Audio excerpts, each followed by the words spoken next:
twa mo ye betra ka se eye Funnyface enya accident bi o ka so a emu no ebi mu prepare ne ade eye cancel Richards be ka se ye ka hoto pa ade a eye Funnyface ne ho to no nti ne bosuafo empire twa bi emfa ne nko na wo mu nkogi na yare se ne be ya ne ho beto na wo no so fa hodie bi be ba no so na fofra asa ebowura ye coffee price aso ya osofo bi e friend Prophet Jima so epiemu ho no so nsem ode abebom no anu ode Prophet Jima say Funnyface ne ye ne nyina ye sunsum ade bia na mu anamo bi one namfofo bi etu ye ko Togo ekogye niema bia saa niema no wandi so ana say nhihye no wandi so enu ti na ma saa sunsun so we nyina eba no so a akofa saa niema nyina eba Funnyface so nti Togo no mo ko ye kogye niema bia saa niema no ya abo afront menko sofu Jima ho e fifi prat enko tie ni o de maye mra sesia o ye comedian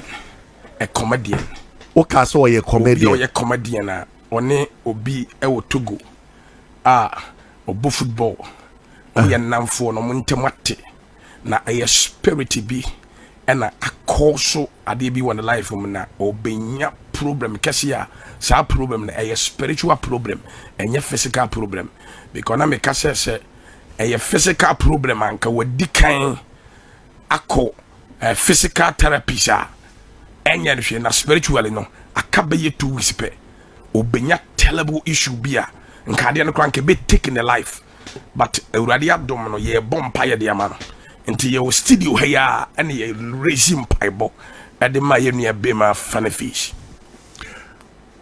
asa we say what can that be me kai be almost 2 weeks any I was studio here.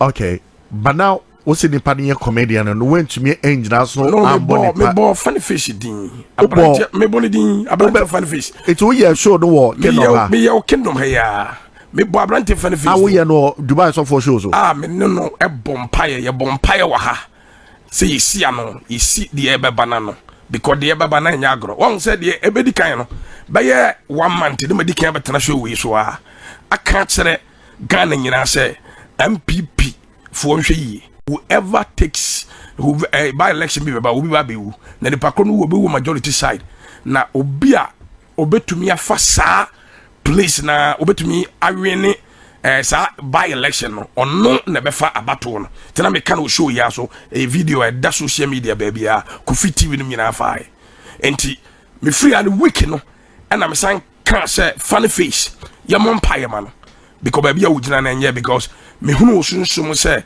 enkrofo bi atena abaye wiase asin konwa say abrante no mbeso mo terminate no enti we no enye terminate because ye bompaye asia no ye sia no na me ka tonso ye sia no kra na bi besi amomahu within a week time ekona but enra and ye te the akoso e social media enti duba for craft from say aye no won say asasem bia meba bia meka na aye adwuma so nti eye show ya so duba for show ya so na meka asasem no and ye bompaye edema no nti hwe kra nyame bam because enya nyame a nka nkrofo bebuna me na wu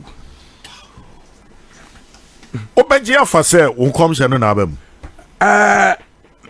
eye di nyame yikira me no obeje afa say nyame enkom se a o ka kire wo se ka no e na abam na na ye si problem no ano ye bompaye esi problem na ehom frama e na afa no me de me yesofo me kanya me adwen keke e na me che se into obeje afa say wonkom se no e na esi no fifi ye hye nkom a ye nhye na nye mfa wo ye hye nkom obi na asoma sekasa meti ase but so hwe de esi ene dia eye ade awurade yi kire me no eno na esi na foforo ene nkwamu ba at the same person me say foforo ene nkwamu ba bibia na say yare bi ene ha ade bi akoso wo they have visited a place bia baby o mo visit ye no bibi akorong etu pacha said the koso ada said the to ye nua be ma ye Funnyface enye kwa enye normal eye bibi na esie fi and we are sure say enye ono akasa ba ye obeka say depression ne wan ne ha no enye no a honamani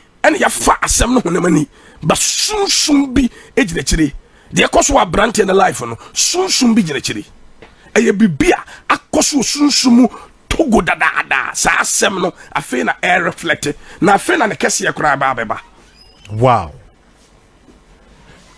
ne kese pa ne nam kwamu a afi na ebeba si amampa ya ma abrante no a niema ebe koso abrante na brabo no ebe hu. Do you think say onim hu bi? Min kan say obi na de na akọ baabi. Min si da bi enye obi na de na akọ baabi. Obi na akọ baabi. Na ade bia wo mo aye wo sunsum no tie. Wo mo aye wo sunsum no. Wantumi anya na kade enti ade na nkasa no na e torment. In this case you onim de eye no. Ontimi nhu sesia because he is not in the rightful mind. Onuntimi nhu sesia but se won to me hu anka won to me mba no obeka say depression na era no. Tie ne pa eno ye honam niema na yeka but me ka sunsum asema kyerɛw say ade bi besi wo honam bia ne sunsum asem ho hwɛ mfitiase no onyame bɔ soro a ye honhom ɛna ɔbɔ asase ye honam enti ade bi besi wo honam bia na sunsum bia no ade bi besi wo honam bia ne sunsum asem ho enti enyo ba Funnyface a ye ka se ɛna wayɛ sɛ na ɛyɛ sunsum bia edi na chi a spirit no demande niema bi na niema na demande no senke ya brante life crank what 10 minutes da but abrante no ne nkwadɔso ne mom niema bi besisi niema kese bi ebeto abrante na pa anu ye dense ya nyina amompa ye amfama no a ebehu hwe fifi me ka kire wo se ye abrante na in the next 1 month be 2 weeks no abrante na akasa ba twese kan e wo ka kwan so wo de ye dey be ye dey fifi I was see a bomb pie man.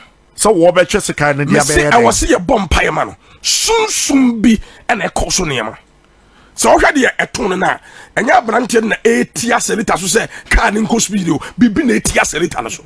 Sabi be crona na eba tree in crante. Elcacas. Oh, yeah, me 1 month to 2 weeks. I am the prophet. Me shall come about ebony.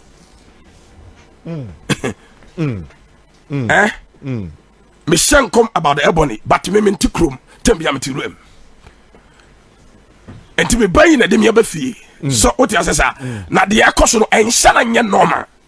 And shalanya norma, abrantel me tonight, show yaso, me try show yaso, na me can't say the acoso. Your mom pie until you resume pie almost by 30 minutes elfia. And the ma brantel. So for Kessia or Baba Tenassi. Suffocacia. Oh yes, me say oh yeah, suffocacia. Say yes uncle be. Me say enye osofo cross a twere ne koma uncle be. But yem pipe bonne say e free sa bere ekosi the next month no. Ewurade nyenim free de ebebem. Ene ne yem pipe bo fi. Ye bon pipe say ewurade nyenim free de ebebem. Nice one. Na ye bekoso bon pipe man ne ahwe ne chi akwan. Nice. Nyamisha Eradisha fee. Uncle Rich. Uncle. Eradisha. That empire no so yengusu ani ambon fama yenu abema because ahomte. Amen. If you worry semune I just say too much. It's painful. Guy never suffer. Or suffer. Message or be like no share attention TV send ya ubinsu ebenye bi ahwe pie ntwa na meso makra.